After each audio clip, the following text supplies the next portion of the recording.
Bonsoir à toutes, bonsoir à tous. Il y a un an, ma première prise de parole en tant que ministre de la Culture, première prise de parole publique, se faisait lors de la cérémonie des prix Maeterlinck. C'était l'occasion pour moi d'entrer en contact avec vous et de pouvoir vous exposer un petit peu la façon dont j'imaginais travailler, les défis que je voulais relever, comme ceux de la diversité, de la parité, mais aussi la question du soutien à la création.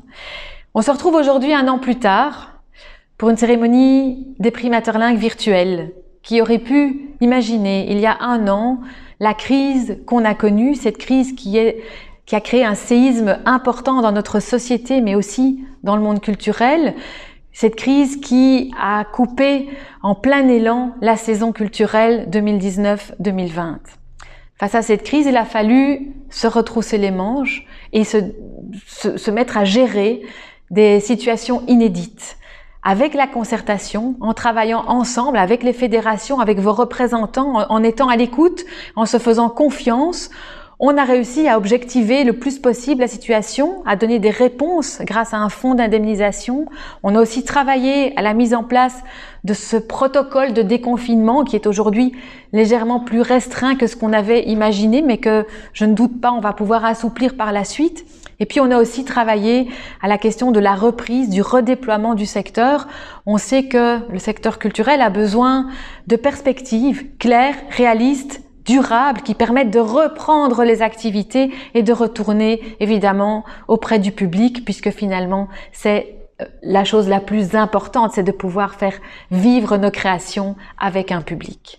Si cette cérémonie des prix Maeterlinck 2020 est un peu particulière, il était important cependant qu'elle puisse avoir lieu puisque nous avons besoin et on a envie de mettre à l'honneur les créations qui ont été produites cette année en Fédération Wallonie-Bruxelles. Notre pays regorge d'autrices, d'auteurs, de scénographes, de metteuses et metteurs en scène, de comédiennes, de comédiens, de techniciennes, de techniciens de qualité qui méritent qu'on puisse les mettre à l'honneur et c'est ce qu'on fait aujourd'hui avec cette cérémonie virtuelle.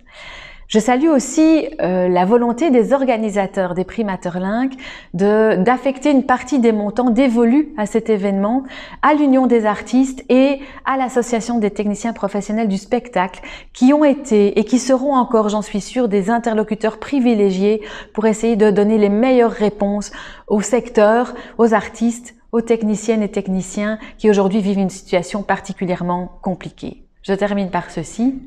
Félicitations à tous les nommés, félicitations aux lauréates et aux lauréats.